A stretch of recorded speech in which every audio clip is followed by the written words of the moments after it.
Hey guys, it's me, Sydney, the Boho Traveller, and welcome back to my travel vlog.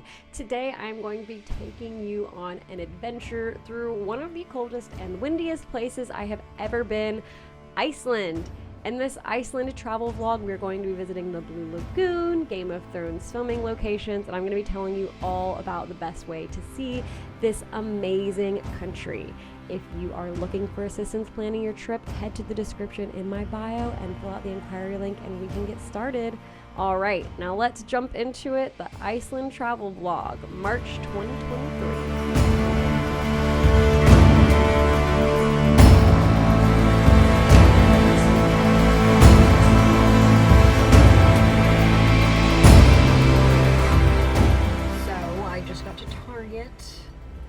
This is like not a very good angle with this phone thing, but I really don't care.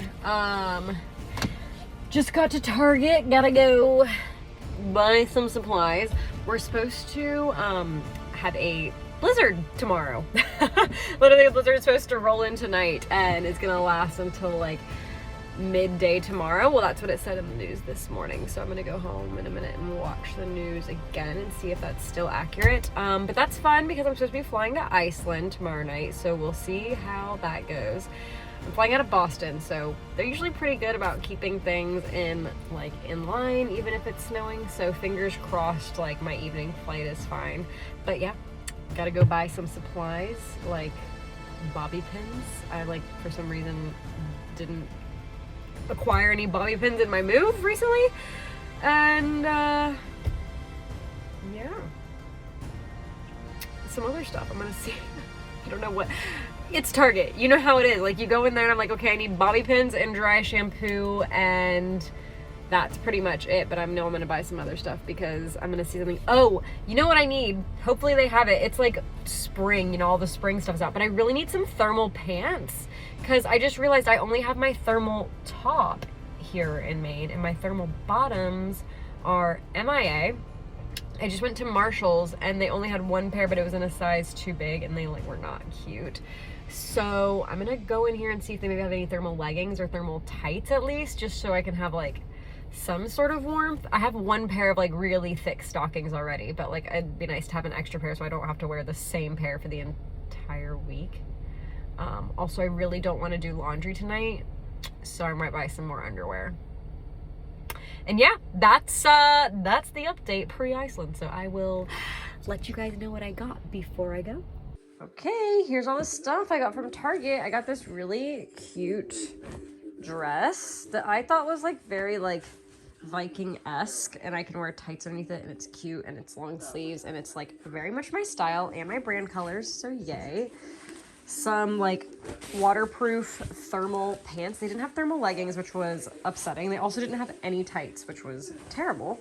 Got this cute shirt, which also gave me very Viking vibes. Some jogger pants because you know what? You can only wear jeans so many times, man, and I just don't have enough pants. Then I got some very warm leggings, some sockies. Those are my pillowcases. I got these, which I'm super because I had some of these before and they I don't know, MIA now. But so yeah, so I got some more of these. Then I got the essentials, some more hair scrunchies, bobby pins, tiny hair ties, and then just some travel size stuff because I didn't want to bring all my big stuff. Then I also got this new hanging toiletry kit because my Vera Bradley one is, you know, a little out of date. So I really liked this one because it hangs and I can check it and it folds up pretty tight. So I liked that. And then I could put, you know, some stuff in these pockets. So we'll see how I like that. I've been testing out some of the ones on Amazon, but you know, if I don't like it, I'll give it to my mom or something. And yeah, that was my Target run. I made it to the airport without incident of a blizzard, and it was time to take off. One of the coolest things happened on my flight for me for the first time ever. I saw the Northern Lights mid-flight. These photos are horrendous, but I took it as a good omen for my trip to come. Landing, I was a little bit grumpy after some delays and lack of sleep. Hey, so made it to Iceland. I'm waiting on my pickup to take me to the hotel to meet all of the other people on the fam. My flight was delayed, so they didn't send the transfer and told me to walk to the Aurora hotel, but I was like, I'm not walking half a mile from baggage claim with all my luggage when I can't take the stupid trolley with me. So I'm making the tour guide come pick me up.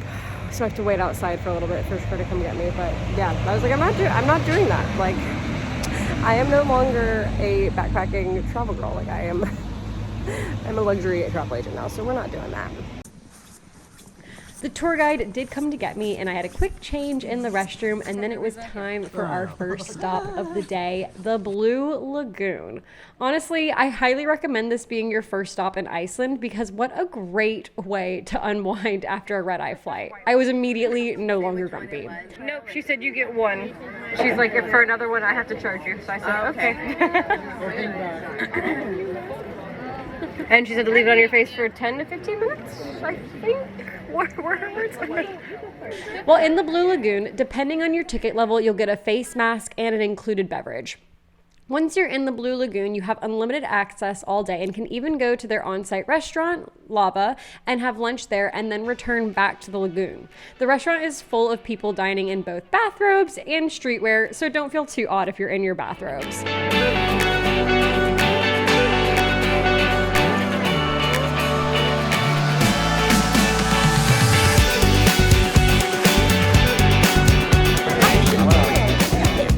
Where we had lunch after our brief dip in the thermal springs, and it was delightful. There was homemade bread and butter, local salt and meats, and it just made for a delightful meal.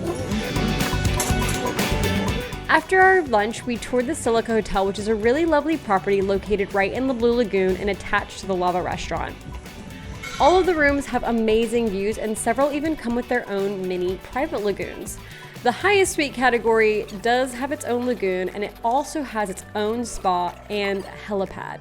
The hotel does have its own spa called The Retreat for guests with its own private lagoon as well. After that, it was time to continue exploring. Iceland has loads to offer, especially if you love the outdoors and a unique history. Icelanders are very superstitious, so it's created a very unique culture on this little island.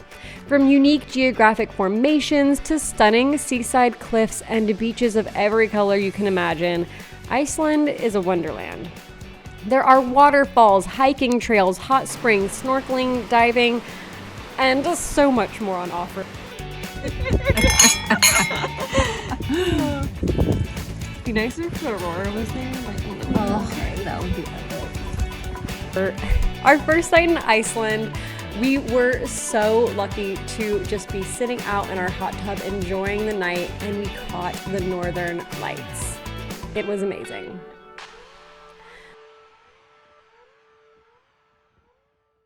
Or my psychotic half crazy half done makeup look. I just wanted to show you guys the sunrise. So nice.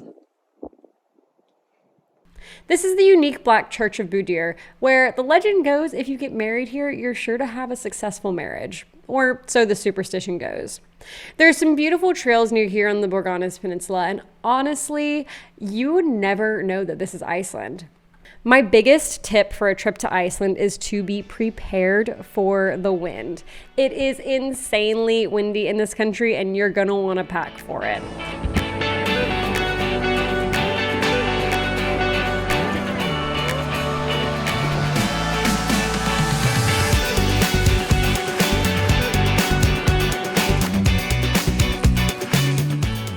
Make sure if you are self-driving to check the local weather statements, because the next day as we were driving, our bus actually broke down because some wind swept something up into the engine. We were stuck on the side of the road, but because our tour operator and partner in Iceland is so incredible, they brought us to a new bus and we were able to just hop over once the new bus arrived. Just documenting our stuck life. Been here for an hour. All in all, 10,000. Once we were back on the road, we made the trek to the Golden Circle.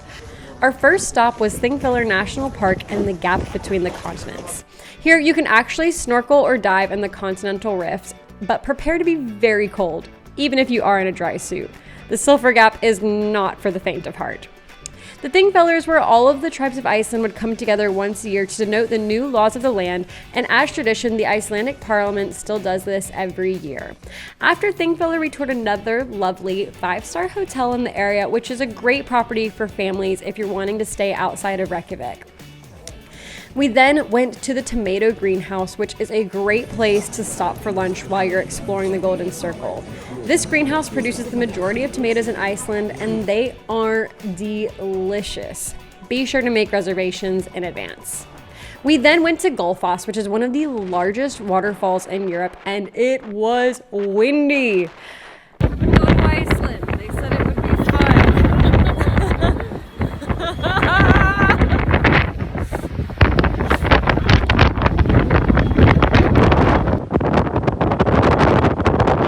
After that, we went to a rather sad geyser. The last time I saw him, he was much more active.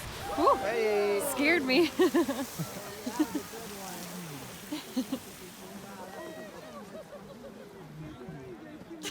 The next day, we explored the south coast, visiting waterfalls, caught a glimpse of some glaciers, and of course, Skogafoss treated us with a lovely rainbow. Afterwards, we moved on to Reynisfjara, the black sand beach, and one of the world's most dangerous beaches. Okay, so we made it to the black sand beach. As you can see, I don't know, like a lot of people, it's very busy. The last time we were here, we came like first thing in the morning, and there was nobody here, so doesn't recommend like this being one of the places that you can like first stop because there's just tons and tons of people. The other locations like Skogafoss, you know, you can kind of like work around the people, but this is one of those spots that like it doesn't look good with like harsh lighting and stuff like that. So definitely get here early, but it's beautiful. Be sure to watch out for rogue wave heres, as 6 tourists have died in the last few years. As our trip began to wind down, we went to a glacier lagoon nearby Jökulsárlón because Jökulsárlón and the diamond beach that is so famous sadly had no diamonds on them because of the recent weather. Then we headed on an adventure to the ice caves. We first took a massive 4x4 bus into what looked like the landscape of the moon. We then had a short hike over the glacier to get to the point where we could access the caves. By the way, you absolutely have to do this with a guide. There are 2 types of caves. The black caves formed from trapped volcanic ash, and the blue from perfectly clear compacted ice, which actually is just a trick of the eye.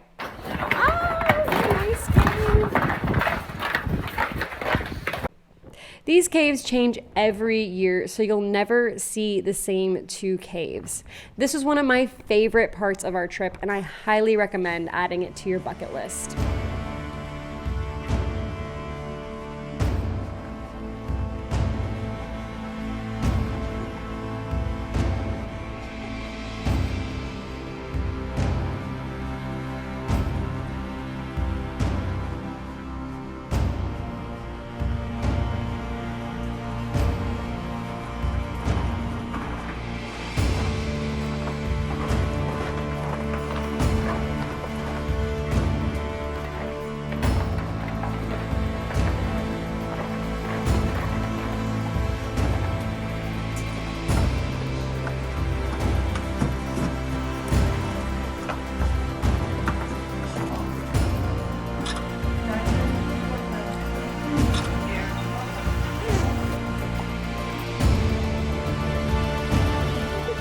After our ice cave exploration, it was more rocks,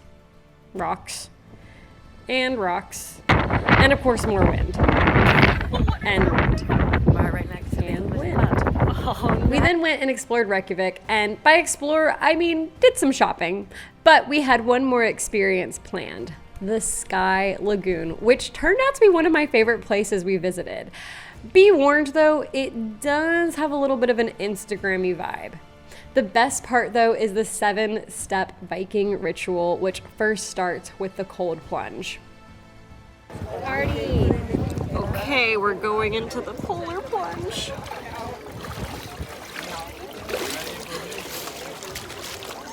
Oh!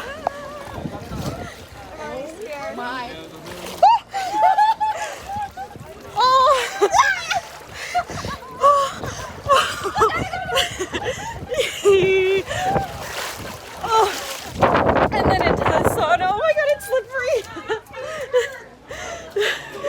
Okay, it wasn't that bad though. It wasn't that bad. Hot dogs or legs. After you braid the cold plunge, you head into the sauna and then into the cold mist room. Then you scrub yourself down with their special concoction and go into the steam room, and then you shower off and head back into the hot springs. We had a farewell dinner with far too much wine, but I had one more activity planned the next day: horseback riding on Icelandic ponies.